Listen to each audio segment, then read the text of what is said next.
अभी तक मैंने आपको अपने पिछले वीडियो में अजंता गुफाओं की स्थिति, खोज एवं मुख्य गुफाओं के बारे में बताया।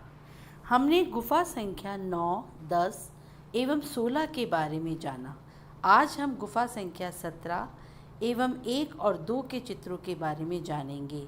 इसके अतिरिक्त अजंता के चित्रों की क्या विशेषता है, उसको भी समझने का प्रयास करेंगे।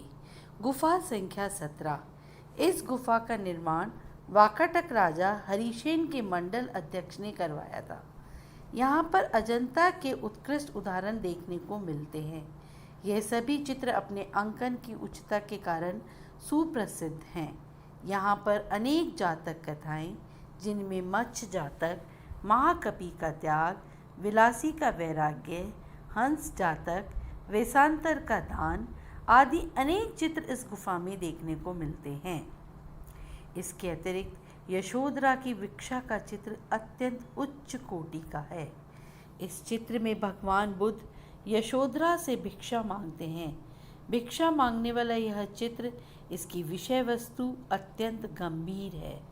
भगवान बुद्ध के मुख पर यहाँ पर व्याप्त आध्यात्मिकता है। भगवान बुद्ध भिक्षा मांगने कहाँ पहुँचे हैं? यशोधरा के द्वार पर। और यशोधरा के पास क्या है देने के लिए? तो वह अपना पुत्र ही भिक्षा में दे देती है। इससे ज़्यादा कीमती वस्तु उसके पास कुछ और है ही नहीं। यहाँ पर राहुल के मुख की अबोधता एवं यशोधरा के नेत्रों में श्रद्धा युक्त आत्म त्याग दिखाई पड़ता है। बहुत ही सुंदर और भावनाओं से परिपूर्ण यह चित्र इस गुफा में देखने को मिलता है। इसके अतिरिक्त और भी अन्य चित्र यहाँ पर बने हुए हैं। गुफा संख्या 1। यह गुफा 475 से 500 ईस्वी के मध्य बनी है। इस गुफा में का चित्रण कार्य 6ठी शताब्दी ईस्वी पूर्व का है। इस गुफा का सबसे प्रसिद्ध चित्र पद्मपाणि बोधिसत्व है। इसके अतिरिक्त मार विजय, शिवी जातक, महाजनक जातक, श्रावस्ती का चमत्कार, बैलों की लड़ाई एवं प्रेमी युगल भी इस गुफा के अन्य प्रसिद्ध चित्र हैं। इस गुफा की छत पर कमल व पशु के अलंकरण देखने योग्य हैं। पद्मपाणि बोधिसत्व का चित्र बड़ा ही मर्म स्पर्शी एवं कलात्मक है।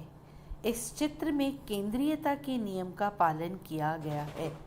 केंद्रीयता के नियम का मतलब है कि चित्र की मुख्य आकृति केंद्र में विशाल बनाई जाती है, व अन्य सहायक आकृतियाँ चारों तरफ बनाई जाती है। तो बोधिसत्व की विशाल आकृति बिल्कुल मध्य में है और चारों ओर अनेक आकृतियाँ बनी हैं।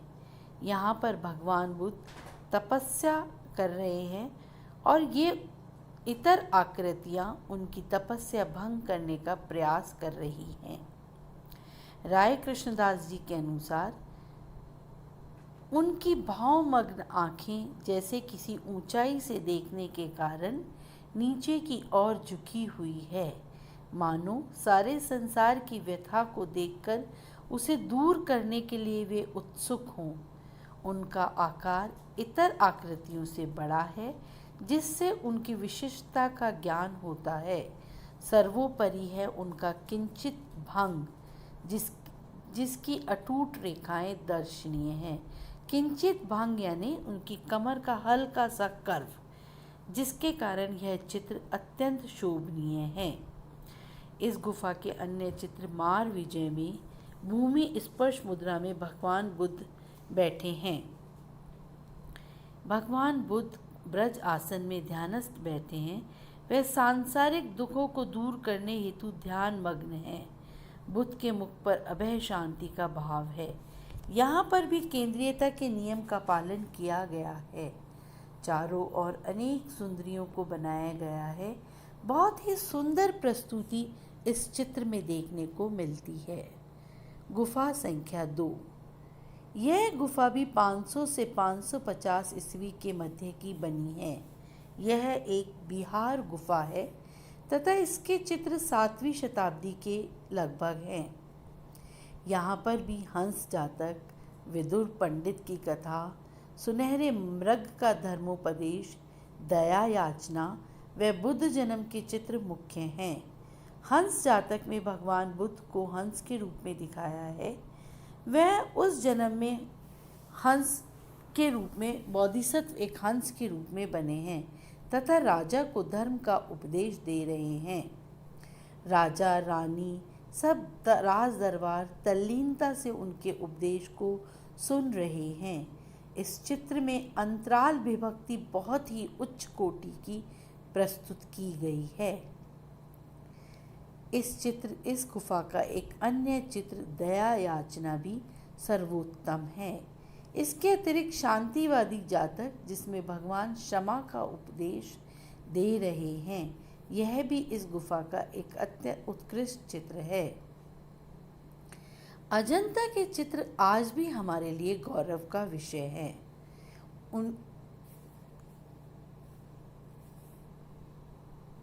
उन्होंने जो चित्र संसार रचा है वह अद्भुत है। एक अन्य चित्र में वृद्ध भिक्षु डंडे के सहारे खड़ा है। उसकी आंखों में अवसाद दिखाई दे रहा है। उसका खुला दाहिना हाथ रिक्तता को अभिव्यक्त कर रहा है, मानो वह सर्वनाश की सूचना दे रहा है। इस प्रकार एक से एक बढ़कर चित्र अजंता की गुफाओं में हमें देखने को मिलते हैं। गुफाओं के अतिरिक्त अलंकरणों का भी बहुत सुंदर संयोजन अजंता की गुफाओं में देखने को मिलता है। अजंता के चित्रों की विशेषताएं। अजंता की गुफाओं में एक से एक नयनाभिराम चित्र बने हैं। यहाँ जीवन का प्रत्येक रंग दिखाई देता है। नगर का विलास में जीवन हो या ग्रामीण जीवन हो या राज परिवार के दृश्य हो या भिक्षा मांगने का दृश्य हो, चित्रकार ने सबका गहन अध्ययन करके ही चित्र का निर्माण किया है। विषय की दृष्टि से अजंता के चित्रों को 3 भागों में बांटा जा सकता है। प्रथम, अलंकारिक। इस श्रेणी में पशु पक्षियों से युक्त बेले, राक्षस, किन्नर, नाग, गरुड़, यक्ष आदि का चित्रण देखने को मिलता है। यहाँ पर प्रकृति की असीम संपदा से चुन चुन कर चित्रण किया गया है। पशुओं में बैल, लंगूर, हाथी की प्रधानता यहाँ पर देखने को मिलती है। गुफा संख्या 2 में बैलों को लड़ते हुए लघु चित्र शैली की एक अनुपम कृति है। पक्षियों में यहाँ पर मोर, तोता, हंस, कोयल आदि की प्रधानता रही है।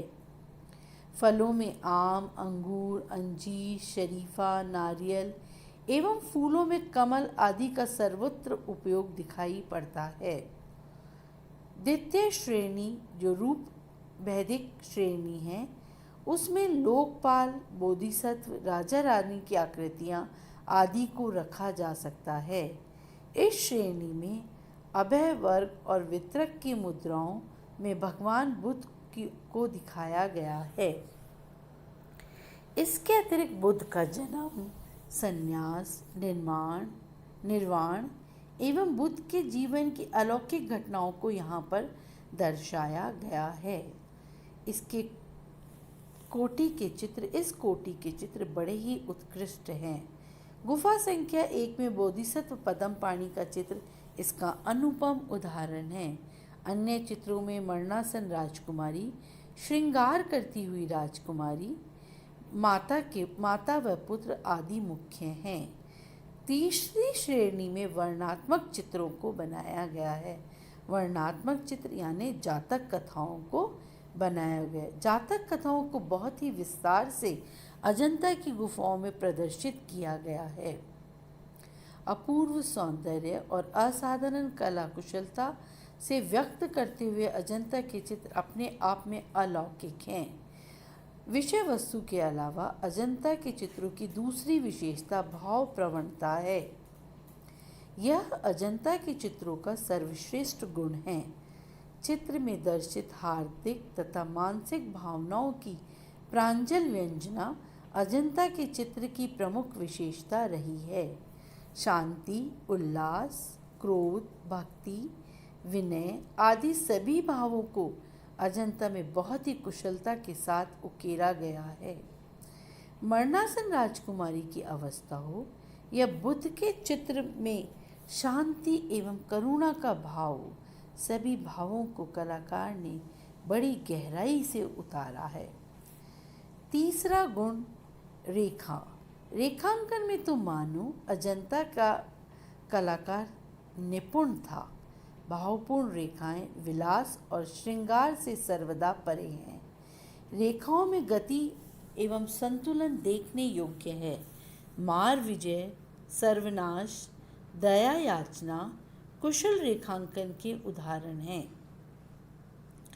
अजंता के चित्र का अन्य गुण है रंग योजना। अजंता के चित्र की रंग योजना बहुत सुंदर है। यहाँ पर बड़ी निपुणता के साथ रंगों का प्रयोग किया गया है। रंगों को विधि सम्मत तरीके से तैयार किया जाता था। खनिज रंगों का यहाँ पर प्रयोग किया गया है।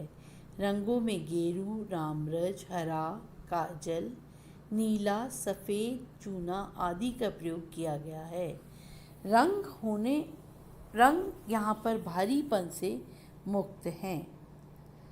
हस्त मुद्रा। हस्त मुद्रा के द्वारा अजंता में समस्त भावनाओं की अभिव्यक्ति की गई है। हस्त मुद्राओं के द्वारा यहाँ पर हस्त मुद्राओं का विशेष स्थान रहा है। कोई भी भंगिमा हो, कोई भी ऐसा भाव हो जिसको हस्त मुद्राओं के द्वारा ही प्रदर्शित किया गया है, जैसे स्नेह, मैत्री, श्रृंगार, लज्जा, ममता, घृणा आदि सभी भाव हस्त मुद्राओं के द्वारा अभिव्यक्त किए गए हैं। प्रत्येक मुद्रा में शास्त्रीयता है। हस्त मुद्राओं के साथ संवाद एवं मुद्रा में भी सौंदर्य के प्रतिमान अजंता के चित्र में स्थापित किए गए हैं। नारी का आदर्श रूप। अजंता के चित्रों में नारी को बहुत ऊंचा स्थान दिया गया है। यहाँ नारी आध्यात्मिकता की परिचय का गौरव व गरिमा से विभूतित विनय की प्रतिकृति है। यहाँ उसका मात्र सुंदरता से ही अंकन नहीं हुआ, वरन वह बहुत ही सुंदर रूप में अभिव्यक्त हुई है। अजंता की चित्रकला का हर पक्ष शाश्वत और चिरंतन है। अनेकों वर्ष बीत जाने पर भी ये चित्र उतने ही महत्वपूर्ण हैं। आज भी अजंता चित्रकला का सर्वोच्च तीर्थ माना जाता है। सुंदर आलेखन, सुंदर विषय वस्तु आदि सभी के कारण यह भारतीय चित्रकला की अमूल्य निधि है। इस वीडियो में कुछ टाइपिंग मिस्टेक है, आप उसको ठीक कर लेंगे। धन्यवाद।